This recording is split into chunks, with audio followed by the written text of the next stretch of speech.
सामुदायिक गतिविधि का कैलेंडर जारी हो चुका है जनवरी, फरवरी और मार्च 2026 का। और जैसा कि आप लोगों को पता है कि सामुदायिक गतिविधि का कैलेंडर त्रैमासिक जारी किया जाता है, मतलब 3 महीने का एक साथ। तो आप लोग भी कागज कलम ले लीजिए जिससे कि आप सीबीई की गतिविधियों की तारीख को लिख सकें और लिख के अपने सेंटर पर कहीं चिपका दीजिए जिससे कि आपको ध्यान रहे कि कौन सी गतिविधि किस तारीख को करानी है। सामुदायिक गतिविधियों को जितना जरूरी होता है अपने आंगनबाड़ी केंद्र पर मनाना, उतना ही जरूरी होता है बहनों पोषण ट्रैकर में इसकी एंट्री करना।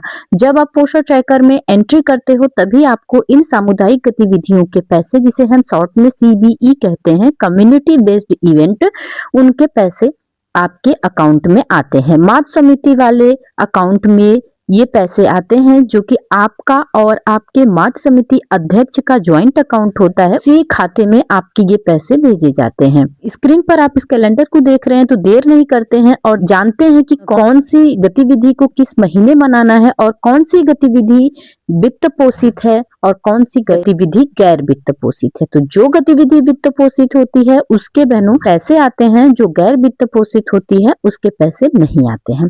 तो आइए स्टार्ट करते हैं। हम सबसे पहले गतिविधि जनवरी की देखेंगे कि जनवरी माह में कौन कौन सी गतिविधि मनाई जानी है और किस तारीख को मनाई जानी है और कौन सी फंडेड है और कौन सी नॉन फंडेड है, मतलब कौन गैर वित्त पोषित है और कौन वित्त पोषित है। सबसे पहली गतिविधि मनानी है हमें 6 जनवरी को वजन दिवस। जी, यहाँ वजन दिवस में आपको पता है कि 0 से लेकर के 5 वर्ष के बच्चों का वजन और लंबाई लिया जाता है। इसकी एंट्री पोषण ट्रैकर पर करनी होती है जिससे कि ग्रोथ मॉनिटरिंग हो सके और ये नॉन फंडेड होता है, मतलब इसका कोई पैसा नहीं मिलता है बहनों।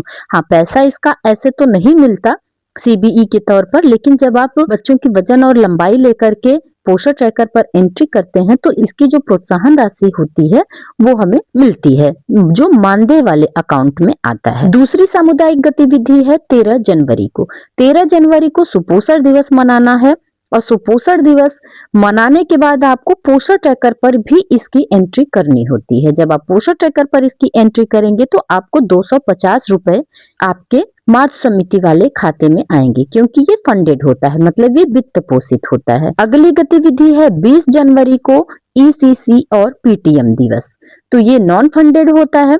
और 27 जनवरी को है गोद भराई दिवस। गोद भराई दिवस में प्रथम त्रैमास की गर्भवती महिलाओं की गोद भराई कराई जाती है आंगनबाड़ी केंद्र पर, ये भी फंडेड होता है। जनवरी में 2 गतिविधियां वित्त पोषित हैं जिसके आपको पैसे मिलेंगे और दो गतिविधियां गैर वित्त पोषित हैं, इसके आपको कोई पैसे नहीं मिलते हैं। ये तो रहा जनवरी माह का। अब आगे बढ़ते हैं हम फरवरी महीने में, देखते हैं कौन कौन सी गतिविधियां हमें किस तारीख को मनानी है और कौन सी गतिविधि वित्त पोषित है, कौन सी गैर वित्त पोषित है।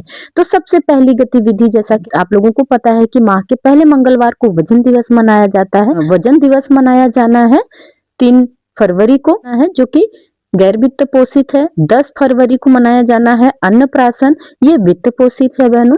10 फरवरी को आप अन्नप्राशन मनाएंगे जिसमें कि 6 माह की आयु पूरी कर चुके सारे बच्चों का अन्नप्राशन कराया जाता है। ये फंडेड होता है, मतलब इसके पैसे आपके मातृ समिति वाले अकाउंट में आते हैं। तीसरा 17 फरवरी को ईसीसीई पीटीएम दिवस मनाया जाना है जो कि नॉन फंडेड होता है, ये गैर वित्त पोषित होता है। और 24 जनवरी को वॉश डे मनाया जाना है, जो हैंड वॉश डे भी आप कह सकते हैं, जो कि फंडेड होता है। इसका 250 रुपए आपके मातृ समिति वाले अकाउंट में भेजे जाते हैं। अगला है मार्च महीने का, जिसमें 5 मार्च को वजन दिवस मनाया जाना है, 10 मार्च को गोद भराई दिवस मनाया जाना है, 17 मार्च को ईसीसी दिवस एवं पीटीएम दिवस मनाया जाना है और 24 मार्च को अन्नप्राशन मनाया जाना है, 30 मार्च को किशोरी दिवस।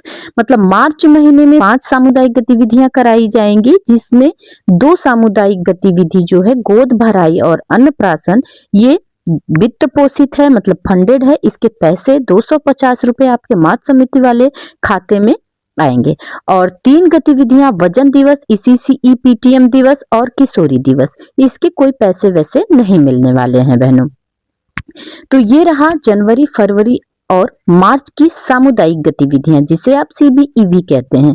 तो सामुदायिक गतिविधियों को मनाने के बाद बहनों आप लोगों को अपने पोषण ट्रैकर में भी इसकी एंट्री करनी होती है। तो आप लोग सामुदायिक गतिविधियों को मनाइए, पर पोषण ट्रैकर में एंट्री करना ना भूलिए। आप पोषण ट्रैकर में मान लीजिए उस दिन एंट्री करना भूल गए हैं, तो अगले दिन भी आप सामुदायिक गतिविधियों की एंट्री कर सकते हैं। और एक बात और भी ध्यान में रखिएगा बहनों, यदि गतिविधि की निर्धारित तिथि पर अवकाश हो जाता है, तब निर्धारित तिथि के अगले दिन कार्य दिवस पर गतिविधि आपको आयोजित करनी है। मतलब सामुदायिक गतिविधियों को आपको अगर अवकाश पड़ जाता है, छुट्टी पड़ जाती है, इन सामुदायिक गतिविधियों को अगले कार्य दिवस में आप इस गतिविधि को मनाएंगी और मना करके पोषण ट्रैकर पर आप इसकी एंट्री करेंगी। पोषण पखवाड़ा एवं पोषण माह 2026 की गतिविधियां पृथक से सूचित की जाएंगी। मतलब जो आप पोषण पखवाड़ा मनाया जाता है और उस पोषण माह की गतिविधियां अलग से होती हैं, इसमें उसका कोई मतलब नहीं है, ये उसमें इंक्लूड नहीं होता है।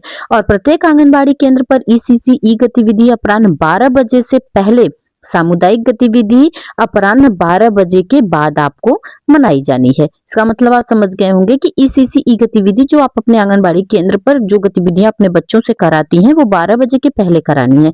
और जितनी भी सामुदायिक गतिविधियां आपको जिस दिन करानी है, उस दिन 12 बजे के बाद ही आपको सामुदायिक गतिविधियां करानी है। प्रत्येक माह के तीसरे मंगलवार को आंगनबाड़ी केंद्रों पर PTM आयोजित किया जाता है। और आप लोग इसे अपने नोटबुक में लिख लीजिए या तो फिर किसी कागज पर लिख के अपने आंगनबाड़ी केंद्र पर इसको लगा दीजिए, जिससे कि आपको याद रहे। आप लोग वीडियो देखते हैं पर लाइक करना भूल जाते हैं। और हाँ बहनों, आंगनबाड़ी से संबंधित, पोषण ट्रैकर से संबंधित किसी भी जानकारी के लिए परवरिश विद प्रभा सिंह चैनल से जुड़े रहिए। अगर कोई दिक्कत होती है आपको पोषण ट्रैकर में या आंगनबाड़ी से संबंधित, तो आप मुझे सवाल पूछ सकते हैं, जिसका उत्तर देने की मैं पूरी कोशिश करूंगी। फिर मिलते हैं अगले वीडियो में एक नई जानकारी के साथ। नमस्कार भाई और बहनों।